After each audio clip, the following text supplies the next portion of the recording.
Hello and welcome to the 9th lesson in the U.S. Citizenship Preparation class. Now for a brand new civics lesson covering the U.S. wars of the 1800s. The United States fought 4 major wars in the 1800s. They were the War of 1812, the Mexican-American War, the Civil War, and the Spanish-American War. Let's first talk about the War of 1812. In the War of 1812, the U.S. fought Great Britain. Again, right? This is after the Revolutionary War where we gained independence. So now we have the War of 1812, and the reasons included Great Britain was forcing Americans of British origin to work on their military ships. Great Britain was also giving guns to the Native Americans to fight against the United States. The U.S. wanted land in what is now Canada, so we were fighting for some more land. During the War of 1812, Great Britain burned the White House and the U.S. Capitol. You can see here a famous picture.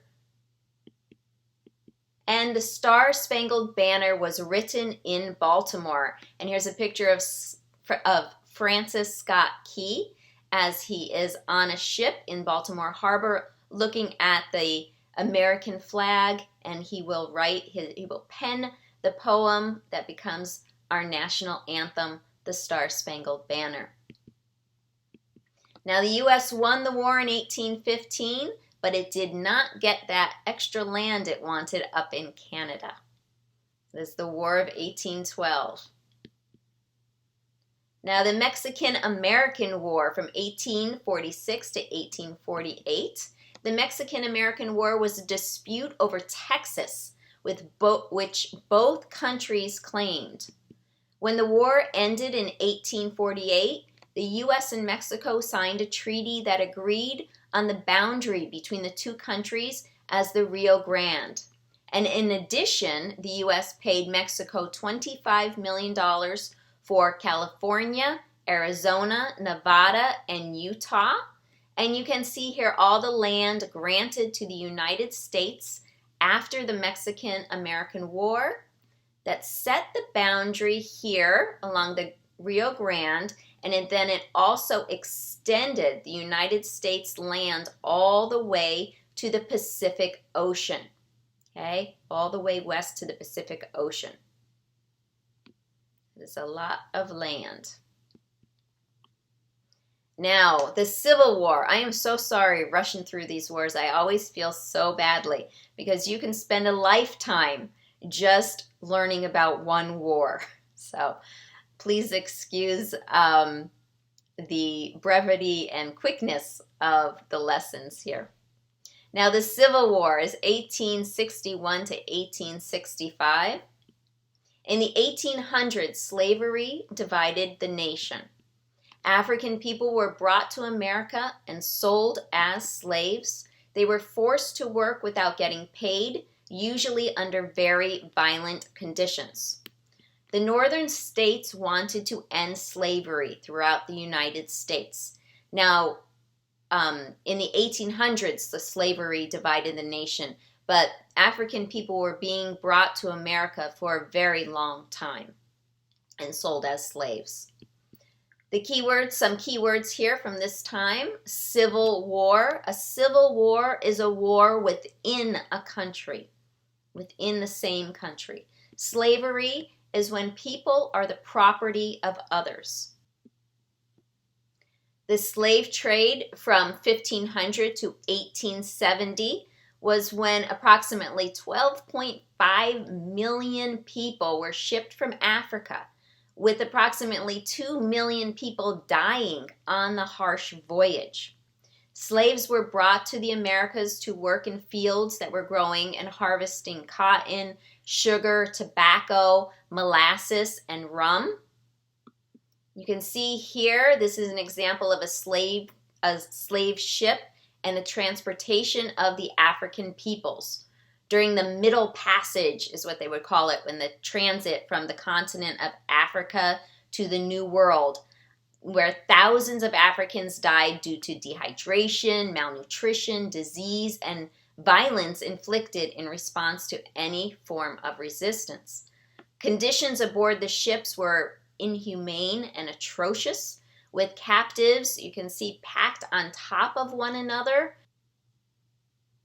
The journey to the Americas took more than 7 weeks and resulted in an estimated 2 million deaths. A diagram of the African slave trade from 1500 to 1870 here shows how millions of African people were uprooted from Africa and taken to Europe, South America, Central America, and North America.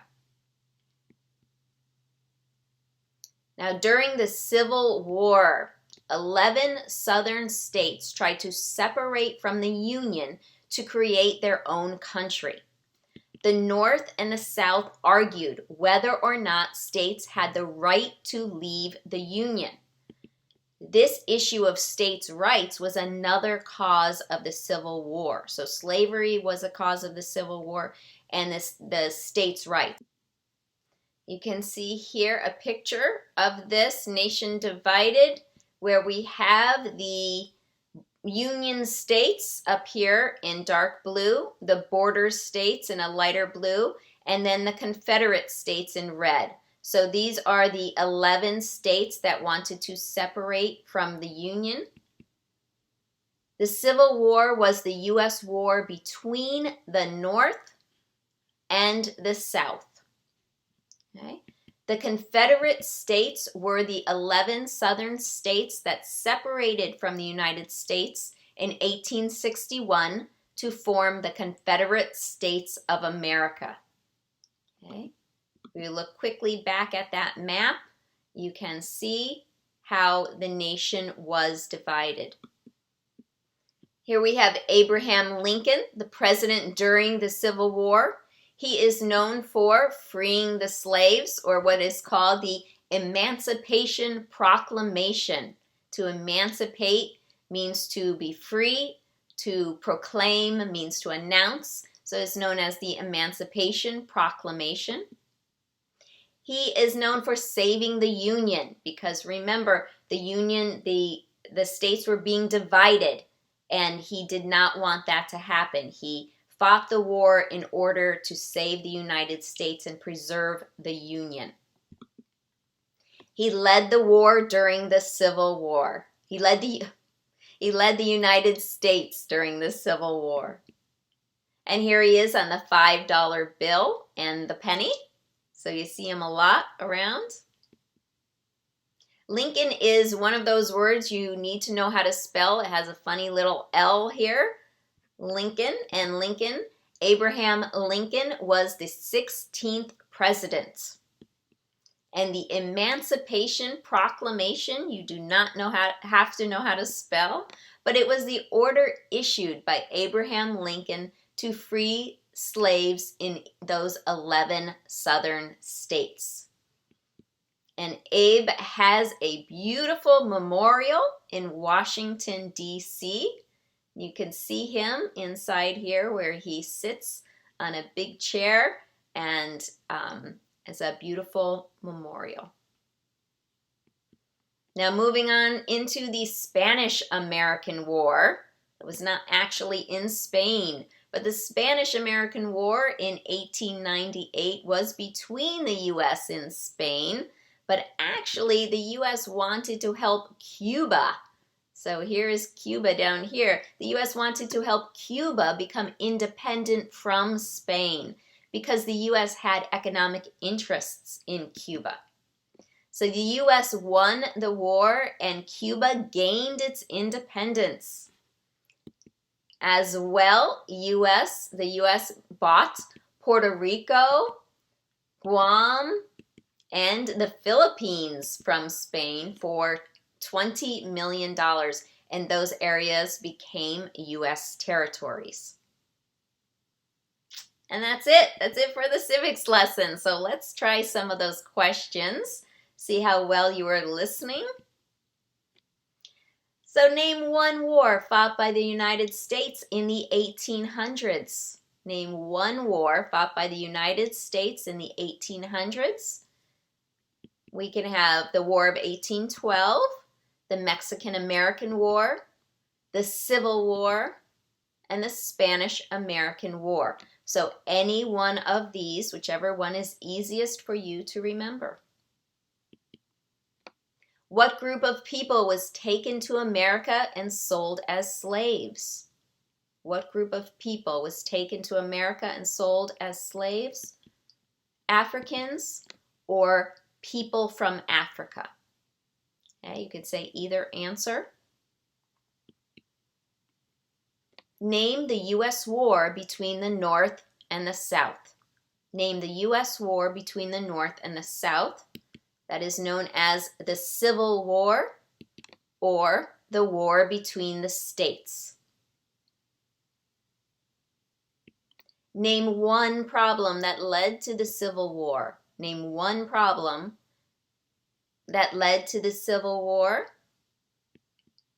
You can say slavery, economic reasons, states' rights. Okay? Remember, we talked about slavery and we talked about states' rights, where the southern states said they had the right to do what they wanted to do and they had the right to separate. And economic reasons comes from the fact that the southern states said they needed the slaves in order to produce the crops that they needed in order to sell, right? So those economic reasons are there as well. What was one important thing that Abraham Lincoln did? What was one important thing that Abraham Lincoln did? He freed the slaves, or the Emancipation Proclamation. Notice how that's in parentheses. You do not have to say it, and you do not have to spell it or write it or anything. You can simply say freed the slaves. You can also say saved the Union or preserved the Union. You can say he led the U.S. during the Civil War. He led the U.S. during the Civil War. So any of those answers. Now here, what did the Emancipation Proclamation do? So you don't have to say it, but your officer might say it. What did the Emancipation Proclamation do? It freed the slaves. Freed the slaves in the Confederate States, in those 11 states. You do not have to say in the Confederate States. You can just say freed the slaves. Okay? All right, so make sure you're writing those on your index cards to make your own flashcards, right? You should have a nice stack by now. We're almost done. Let's look at a couple reading and writing sentences. Try this one. And together, who was Abraham Lincoln? Who was Abraham Lincoln? And then you would write this sentence. Lincoln was president during the Civil War. Lincoln was president during the Civil War. So here I did tell you you need to learn how to spell that word Lincoln. Okay, it has that tricky little L in there. Let's try this reading. What is the largest state? What is the largest state? And now try writing Alaska is the largest state. Alaska is the largest state. And here you go. Alaska is the largest state. And practice writing that sentence. All right, keep studying. That's it for class number 9. Please join us for class number 10 to continue your lessons. Thanks again for watching. Keep studying, stay well, stay safe, stay in, all that good stuff. Bye-bye.